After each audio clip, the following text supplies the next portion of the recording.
Hello बच्चों, मैं हूं तापस कुमार सिंह। स्वागत है आप सभी का इस वीडियो में। इस वीडियो में आज हम लोग देखेंगे मोमबत्ती की ज्वाला के 3 क्षेत्र। ठीक है, तो पिछले वीडियो में हम लोग जो है ज्वाला के बारे में पढ़े थे। ज्वाला और ज्वाला क्या है। ठीक है, तो ज्वाला में हम लोग पढ़े थे कि जब कोई भी चीज जलता है, कोई पदार्थ जलता है, तब जो आग की लपेटें उठती है तो उसे हम लोग ज्वाला कहते हैं। ये हम लोग पढ़ चुके थे। ठीक है, अर्थात यानी कि ये जो गैसों की जो आग की लपेट है, ठीक है, इसको हम लोग क्या बोलेंगे? ज्वाला बोलेंगे। इसी को बोलेंगे ज्वाला। ठीक है, तो ज्वाला अर्थात हम लोग ज्वाला में पढ़े थे कि गैसों की जो लपेटें होती है, जहां पर गैसों का दहन होता है, तो उसको हम लोग क्या बोलते हैं? ज्वाला बोलते हैं। ठीक है, तो आज हम लोग ज्वाला के प्रकार समझने वाले हैं मोमबत्ती के जरिए। ठीक है, तो मोमबत्ती की ज्वाला के 3 क्षेत्र हम लोग समझने वाले हैं। तो सबसे पहले मोमबत्ती की कितने क्षेत्र होते हैं? 3 क्षेत्र, यानी कि 3 भाग होता है। तो बाहरी भाग, मध्य भाग और आंतरिक भाग, जो कि हमने इसमें चित्र में दर्शाया है। ठीक है, तो ये हो गया जो नीला वाला भाग है, ये हो गया बाहरी भाग। जो ये जो रेड कलर का दिखता है, मतलब कि पीला है एक्चुअल में, तो ये पीला होता है। जब भी कोई चीज जलता है तो पीला कलर का ही तो ज्वाला निकलता है ना। हम लोग को पीला कलर ज्यादा दिखता है, तो ये पीला कलर का होता है और इसको हम लोग मध्य भाग बोलते हैं। और सबसे नीचे, सबसे अंदर ये होता है काला भाग। ठीक है, और इस काला भाग होता है, इसको बोलते हैं हम लोग आंतरिक भाग बोलते हैं। ठीक है, तो ज्वाला यानी कि ज्वाला का 3 भाग होता है। बाहरी भाग में यह नीला और अदीप्त होता है। अदीप्त कहने का मतलब ये होता है कि ये जो है चमकीला नहीं होता है। ठीक है, अदीप्त का मतलब क्या हुआ? हाँ, अदीप्त का मतलब एक तरह से काला भी बोल सकते हैं। ठीक है, अंधेरा भी बोल सकते हैं। तो ये चमकीला नहीं होता है। जैसे ये वाला भाग नीला होता है लेकिन चमकीला जैसे नहीं होता है। नीला और पीला। यहाँ पूर्ण दहन होता है। यहाँ जो है पूर्ण दहन होता है बाहरी भाग में। पूर्ण दहन का मतलब होता है जब भी कोई पदार्थ जलता है तो ऑक्सीजन की उपस्थिति में, जब कोई पदार्थ जलेगा, अगर उसमें ऑक्सीजन पर्याप्त मात्रा में उपस्थित हो तो वो पदार्थ जो है पूरी तरह से जल जाता है। और जब पदार्थ पूरी तरह से जल जाता है, उसमें कोई भी कार्बन या हाइड्रोकार्बन नहीं बचता है, तो उसको बोलते हैं पूर्ण दहन। ठीक है, और पूर्ण दहन हम लोग इससे आगे फिर देख लेंगे। पूर्ण दहन का परिभाषा उसको हम लोग बेसिक से समझ लेंगे। जैसे हम बोले कि हाइड्रोकार्बन पूरी तरह से जल जाता है, हाइड्रोकार्बन नहीं बचता है और उसमें कालिख का जो है कालिख नहीं बनता है, तो उसको हम लोग बोलेंगे पूर्ण दहन। कालिख समझते हो? ठीक है, बच्चों का मुंह में लगा जाता है, भूं में लगा जाता है। ठीक है, तो उसको हम लोग जो अपने भाषा में क्या बोलते हैं? काजल, या अपने भाषा में कांजुली बोलते हैं। ठीक है, तो उसी को बोलते हैं कालिख। जिसमें कालिख उत्पन्न नहीं होता है और वो पूरी तरह से जल जाता है, तो समझना कि वो पूर्ण दहन है। ठीक है, और जिसमें कालिख उत्पन्न होता है, मतलब काला पड़ता है, तो समझ लेना कि वो आंशिक दहन है, मतलब कि वो अपूर्ण दहन है। अपूर्ण दहन मतलब कि आंशिक दहन। ठीक है, तो पीला भाग में आंशिक दहन होता है। उसके बाद जो है आंतरिक भाग में, सबसे अंदर वाला भाग में जो है ये काला दिखता है, क्योंकि इसमें जो है कार्बन बिना जले रहता है। बिना जले कार्बन इसमें उपस्थित रहता है, मतलब उसमें कार्बन सब जलता नहीं है, उसमें केवल जलना प्रारंभ करता है। ठीक है, तो इसमें पढ़ के देखते हैं। यहाँ नीला और अदीप्त होता है, यहाँ पूर्ण दहन होता है, क्योंकि यहाँ ऑक्सीजन ज्यादा उपलब्ध है, यह सबसे गर्म होता है। इसमें पूर्ण दहन क्यों होता है? क्योंकि बाहरी वाला भाग है ना, ऑक्सीजन कहाँ पे रहता है? हवा में रहता है। ठीक है, और ऑक्सीजन सबसे पहले किसमें आएगा? बाहरी भाग में आएगा। बाहरी भाग में आने के बाद तब ना अंदर जाएगा, तो इसीलिए सबसे बाहरी वाला भाग में ऑक्सीजन ज्यादा रहता है, तो उसमें ज्यादा दहन होता है। जब भी हम लोग आग तापते हैं, आग को छूते हैं, तो सबसे ज्यादा जो है बाहरी वाला भाग गर्म होता है, गर्म महसूस होता है। ठीक है, तो याद रखना, सबसे बाहरी भाग जो है वो अदीप्त होता है, नीला कलर का होता है, मतलब कि ब्लू कलर का होता है। ठीक है, और ये सबसे गर्म होता है। उसके बाद पीला वाला भाग, और इसमें ये पूर्ण दहन जो होता है किसकी वजह से होता है? ऑक्सीजन की ज्यादा उपलब्धि के कारण, क्योंकि उसमें ऑक्सीजन डायरेक्ट बाहर से मिलता है। ठीक है, उसके बाद मध्य भाग में ये आंशिक दहन होता है, मतलब अपूर्ण। आंशिक दहन का मतलब अपूर्ण दहन होता है, और यह सबसे बाहरी भाग से जो बाहरी भाग जो गर्म होता है उससे थोड़ा कम गर्म होता है, बाहरी भाग से इसमें कम गर्म होता है। क्यों? क्योंकि इसमें अपूर्ण दहन होता है। और अपूर्ण दहन क्यों होता है? क्योंकि बाहर से ऑक्सीजन बीच वाला भाग में पहुंचने में समय लगता है, ठीक है, और पहुंचते पहुंचते बाहर में ही जो है ऑक्सीजन का दहन हो जाता है, ठीक है। उसके बाद यह पीला पीला चमकीला और दीप्त होता है, दीप्त क्षेत्र है। दीप्त का मतलब देखो, चमकीला और दीप्त का मतलब ऐसे बोल सकते हो। और दीप्त का मतलब अंधेरा जहां चमकता नहीं है, चमकीला और दीप्त का मतलब ही होता है चमकीला जहां चमकता है। पीला कलर चमकता है ना, आंख जला के देखोगे तो सबसे ज्यादा क्या कौन सा कलर दिखेगा? पीला कलर दिखेगा, तो इसलिए वो चमकता ज्यादा, ठीक है। यहाँ कुछ कार्बन के कण भी होते हैं, ये गर्म होकर वाष्पित हो जाता है, ठीक है। और पीला वाला भाग में जो है ना कुछ कार्बन बच जाता है। आंतरिक दहन होने का मतलब है कि वो पूरी तरह से जलता नहीं है, तो कुछ ना कुछ कार्बन बच जाएगा। तो जैसे लकड़ी होगा, कोई भी ईंधन होगा तो किससे बनता है? वो हाइड्रोकार्बन से बनता है, हाइड्रोजन और कार्बन रहता है उसमें, ठीक है। तो कुछ कण बच जाता है और जो वाष्पित होकर ये गर्म होकर वाष्पित हो जाता है और चमकने लगते हैं। यहाँ पर पूर्ण दहन नहीं होता है, यहाँ पर पूर्ण दहन नहीं होता है, क्योंकि इसमें नहीं होगा।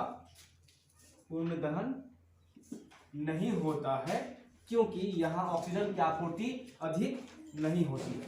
आपूर्ति का मतलब क्या है कि ऑक्सीजन उसमें सही से नहीं पहुंच पाता है, पहुंचते पहुंचते पहले ही बाहरी भाग में ऑक्सीजन जल जाता है, ठीक है।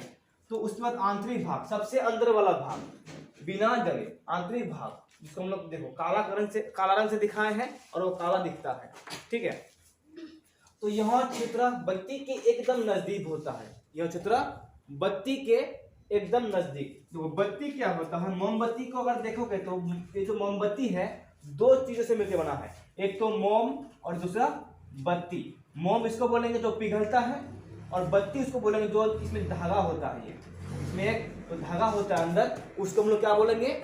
बत्ती बोलेंगे, ठीक है। तो मोम बत्ती, मोम और बत्ती मिलकर बना है मोमबत्ती। और यह काला भाग जो सबसे अंदर होता है, नजदीक होता है किसका? बत्ती का, ठीक है।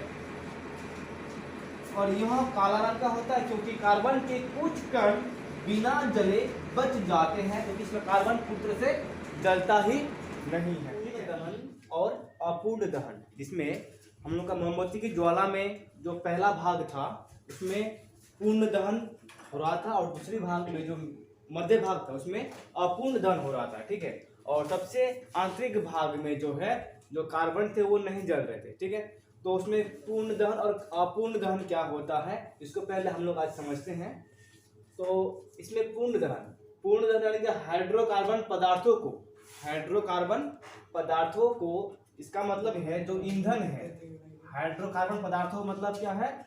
ईंधनों की बात कर रहे हैं हम लोग, ठीक है। इसमें हम लोग ले सकते हैं ईंधन। ईंधन मतलब जो पदार्थ जलता है, जैसे मोमबत्ती, कोयला, एलपीजी, सीएनजी, पेट्रोल, डीजल, ठीक है। ये सभी जो है हाइड्रोकार्बन से बने होते हैं। ऐसा जरूरी नहीं है कि जो हाइड्रोकार्बन है वो सिर्फ जलता है। हाइड्रोकार्बन इस खाने वाला पदार्थ भी हो सकता है, जैसे हो गया ग्लूकोज, वो भी हाइड्रोकार्बन पदार्थ है। मतलब क्या है कि जो पदार्थ कार्बन और हाइड्रोजन से मिलकर बनता है, जहां पर हाइड्रोजन यानी कि हाइड्रोजन हम लोग कैसे लिखते हैं? H से लिखते हैं, और कार्बन हम लोग कैसे लिखते हैं? CH। जहां पर भी रहेगा समझ सकते हो कि वो हाइड्रोकार्बन पदार्थ है, ठीक है। तो पूर्ण दहन क्या है हम लोग ये समझने वाले हैं। हाइड्रोकार्बन पदार्थों को अर्थात ईंधनों को ऑक्सीजन की पर्याप्त मात्रा में, ऑक्सीजन की पर्याप्त शब्द को समझना पड़ेगा। पर्याप्त शब्द का मतलब ये है कि जितना लकड़ी है, मान लो जितना ईंधन है, हमें उतना ऑक्सीजन की आवश्यकता पड़ेगा, ठीक है। पर्याप्त, मान लो कि हम लोग के पास एलपीजी गैस कोई भी है, ईंधन मान लो कि इसमें 1 kg ईंधन है, तो उसके लिए जितना ऑक्सीजन की आवश्यकता है उतना ही ऑक्सीजन इसमें पर्याप्त है, ठीक है। कम भी नहीं है, कम नहीं है, ज्यादा ही हो सकता है, ठीक है। तो पर्याप्त मात्रा में ऑक्सीजन की उपस्थिति में जलाने पर, देखो जलाने पर CO2, CO2 मतलब क्या है, कार्बन डाइऑक्साइड, कार्बन डाइऑक्साइड, ठीक है। देखो C का मतलब कार्बन, O का मतलब ऑक्साइड है, 2 का मतलब डाई, ठीक है। वो से ऑक्सीजन होता है तो इसमें ऑक्सीजन मिलके क्या बन जाएगा, ऑक्साइड बन जाएगा। तो कार्बन डाइऑक्साइड प्रकाश, उष्मा एवं जलवाष्प का निर्माण करता है। जलवाष्प, हम लोग बोले थे ना कि जो पदार्थ जलकर वाष्प उत्पन्न करता है तो वही ज्वाला उत्पन्न करता है। जिसमें वाष्प, जो पदार्थ जलकर वाष्पित नहीं होता है तो वो ज्वाला उत्पन्न नहीं करता है। तो मोमबत्ती क्या है, ज्वाला उत्पन्न करता है, ठीक है।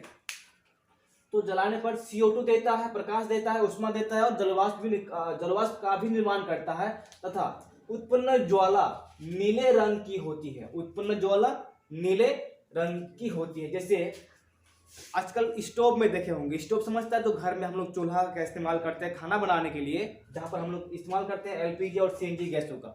CNG से LPG ज़्यादा बेटर होता है, ठीक है। LPG गैस जब जलता है तो तुम लोग देखोगे उसमें पीला कलर बहुत कम होता है, उसमें ज़्यादा से ज़्यादा क्या होता है, नीला कलर होता है, नीला कलर, ठीक है। ज़्यादा से ज़्यादा क्या होगा, नीले रंग का होगा। खाना बनाते हुए देखे होंगे मम्मी को, किसी को भी देखे होंगे, ठीक है। तो स्टोव में कौन सा कलर निकलेगा, नीला कलर, क्योंकि तो उसमें LPG है, उसका पूर्ण दहन होता है। और जहाँ पूर्ण दहन होगा तो समझ लेना LPG नहीं, उसमें जहाँ पूर्ण दहन होगा तो उसमें नीला रंग होगा, ठीक है। तो उसके बाद इसमें ज्वाला जो है वो नीला रंग का होती है। जैसे इसमें ये बाहरी भाग क्या होगा, नीला रंग का है। तो इसमें मोमबत्ती का, या फिर मोमबत्ती का, जैसे मोमबत्ती है, इसमें हाइड्रोकार्बन का पूर्ण दहन होता है, हम लोग जानते हैं, हम लोग पढ़ चुके हैं पहले से पहले, ठीक है। तो फिर इसमें कालिख का निर्माण नहीं होता है, कालिख का निर्माण नहीं होता है, इसे पदार्थ का पूर्ण दहन कहा जाता है। कालिख का मतलब हम थोड़ी देर पहले समझाए, जिसको हम लोग अपने भाषा में कांजुल कहते हैं, काजल कहते हैं। जैसे बच्चों को इसमें टीका लगाया जाता है, हमें भुरुआ में लगा जाता है, ठीक है, आँख के पलकों में लगा जाता है। तो कालिख का निर्माण नहीं होता है जहाँ पूर्ण दहन होगा। जैसे खाना बनाते हुए मम्मी को देखोगे तो उसमें बर्तन देखोगे, बर्तन का या कढ़ाई का नीचे जो काला ज़्यादा पड़ता नहीं है। और वही जब हम लोग अपने घरेलू चूल्हा में, स्टोव में खाना बनाते हैं तो उसमें पूरा बर्तन जो है काला पड़ जाता है, क्योंकि इसमें पूर्ण दहन नहीं होता है। और स्टोव में पूर्ण दहन होता है, गैस सिलेंडर में पूर्ण दहन होता है, ठीक है। तो उसमें काजल ज़्यादा नहीं पड़ता है। तो हाइड्रोकार्बन का मतलब हम क्या समझाए कि वैसे पदार्थ जो कार्बन और हाइड्रोजन से मिलकर बनता है। जैसे उदाहरण में क्या है, मोमबत्ती भी एक हाइड्रोकार्बन है, कोयला hydrocarbon, LPG CNG petrol diesel सब क्या है, हाइड्रोकार्बन पदार्थ है, ठीक है। उसके बाद अपूर्ण दहन या आंशिक दहन। उसके बाद मध्य भाग में जहां पीला कलर का होता है वहां आंशिक दहन होता है। क्या होता है, आंशिक दहन। यहाँ अपूर्ण दहन होता है, कहाँ पे, मोमबत्ती का मध्य भाग में, ठीक है। और इसीलिए ये क्या करता है, चमकता है, ये दीप्त होता है, क्योंकि इसमें जो है कार्बन के छोटे छोटे कण रह जाते हैं और वही कण हमें चमकता हुआ दिखाई देता है, ठीक है। तो इसमें आप क्या होता है कि जब उपर्युक्त ईंधनों को, उपर्युक्त का मतलब ये है कि जो ऊपर हम यहाँ पे लिखे हैं मोमबत्ती, कोयला, LPG CNG, इन सबको, ठीक है, जब उपर्युक्त ईंधनों को ऑक्सीजन की अपर्याप्त मात्रा की उपस्थिति में, अपर्याप्त, इसमें क्या है, अपर्याप्त, इसमें क्या था, पर्याप्त, मतलब जितना चाहिए उतना है उपस्थित। और इसमें अपर्याप्त का मतलब ये क्या है कि जितना ऑक्सीजन चाहिए उतना नहीं है। अपर्याप्त का मतलब क्या, समझ रहे हो ना, जितना ऑक्सीजन चाहिए जलने के लिए उतना नहीं है, तो हम लोग बोलेंगे अपर्याप्त। समझ रहे हो ना। चलो, मात्रा की उपस्थिति में, अपर्याप्त मात्रा की उपस्थिति में जलाया जाता है तो CO2, जैसे हम लोग इसमें भी मिला था, CO2 प्रकाश, उष्मा एवं जलवाष्प का निर्माण करता है, ये भी करेगा, ठीक है। लेकिन ये और एक चीज ज्यादा उत्पन्न करता है, कौन, क्या, इसमें कालिख का निर्माण होता है, कालिख का निर्माण होता है। मतलब इसमें जो कार्बन है वो पूरी तरह से नहीं जलता है, वो अधूरा जल के रह जाता है और वही आके कालिख का रूप ले लेता है, कालिख मतलब काली का नहीं, कालिख का रूप ले लेता है, मतलब कि कालिख को हम लोग काली बोलते थे रंग को, तो इसे अपूर्ण दहन कहा जाता है। ठीक है, और इसमें लोग प्रैक्टिकली कहीं भी देख सकते हो, जहां पर भी कालिख पड़ता है, कालिख उत्पन्न होता है, समझ लेना अपूर्ण दहन है, और जहां पर कालिख उत्पन्न नहीं होता है तो समझ लेना वो पूर्ण दहन है। ठीक है, तो अपूर्ण दहन, पूर्ण दहन समझ में आ गया। ठीक है, तो उसके बाद मोमबत्ती की अगर बात करेंगे तो मोमबत्ती क्या है, हम लोग मोमबत्ती अक्सर जलाते हैं जब घर में बिजली नहीं होते हैं, तो हम लोग मोमबत्ती खरीद के ले जाते हैं और जलाते हैं। ठीक है, और मोमबत्ती का जो ज्वाला होता है हम लोग उसके बारे में भी अध्ययन कर लिए। ठीक है, अब हम लोग समझने वाला है कि मोमबत्ती आखिर क्या है, मोमबत्ती क्यों जलता है ना। तो इससे पहले हम लोग ये और एक बात कर दिए हैं कि मोमबत्ती जो है दो चीजों से बनते हैं एक तरह से, एक तो होता है मोम और दूसरा बत्ती। जो बत्ती है वो चारों तरफ से मोम से घिरा हुआ रहता है, बीच में ही ना बत्ती होता है, और चारों तरफ से मोम घिरा रहता है। तो हम लोग बात करने वाले हैं मोम की। तो मोम क्या है, मोमबत्ती मतलब मोम क्या है कि यह एक क्या है, ईंधन है। ईंधन का मतलब जलने वाला पदार्थ जो जलता है। ठीक है, यानी कि जो हाइड्रोकार्बन से बने होते हैं, हाइड्रोजन और कार्बन से बनते हैं। तो यह एक ईंधन है, यानी ऊर्जा का एक रूप है, ऊर्जा का एक रूप है। यह एक हाइड्रोकार्बन है, यानी कि यह एक हाइड्रोकार्बन है, जिसे हम लोग लिखे यहाँ पे हाइड्रोकार्बन है, जो H for hydrogen, H for इसमें हाइड्रोजन और C फॉर कार्बन। ठीक है, जो हाइड्रोजन और कार्बन से मिलकर बनी होती है, और यह मधुमक्खी के छत्ते से भी निकलती है, मधुमक्खी के छत्ते से भी बनता है। ठीक है, देखोगे जो मधुमक्खी के छत्ते में मधु रह जाता है, मतलब मधु नहीं निकलता है कोई भी, उसे ही वो सूख जाता है, तो उसमें जो मोम रहेगा उसको निकाल के तुम लोग मोमबत्ती बना के जला सकते हो। ठीक है, उसे मोमबत्ती ही है, मोमबत्ती ही निकलेगा उसमें से। ठीक है, उसके बाद मोमबत्ती का जो उत्पत्ति हुआ है, कहाँ से हुआ, कैसे हुआ, तो उसके बारे में हम थोड़ा सा देखेंगे। कि मोमबत्ती का जो इतिहास है वो महान वैज्ञानिक माइकल फैराडे ने 1860 में लोगों को बताया, मतलब कि पहले हम लोग ये है इसमें। अच्छा, मोमबत्ती का इतिहास, यानी कि महान वैज्ञानिक माइकल फैराडे ने लोगों 1860 में लोगों को मोमबत्ती का इतिहास बताया। ठीक है, ये याद रखना कि मोमबत्ती का इतिहास किसने बताया था, मोमबत्ती के बारे में कौन जानकारी दिया था, माइकल फैराडे ने। कब, 1860 ईस्वी में। मोमबत्ती क्या है, एक ईंधन है, अर्थात ऊर्जा का एक रूप है, जो कि हाइड्रोजन और कार्बन से मिलके बने होते हैं, और हम लोग जो है मधुमक्खी के छत्ते से भी मोमबत्ती बना सकते हैं। ठीक है, मोम निकाल सकते हैं। तो समझ में आ गया ये पूर्ण दहन, हाइड्रोकार्बन, अपूर्ण दहन, आंशिक दहन और मोमबत्ती का इतिहास। ठीक है, इसके बाद जो है हम लोग नेक्स्ट क्लास में पढ़ेंगे आगे। आज के लिए बस इतना।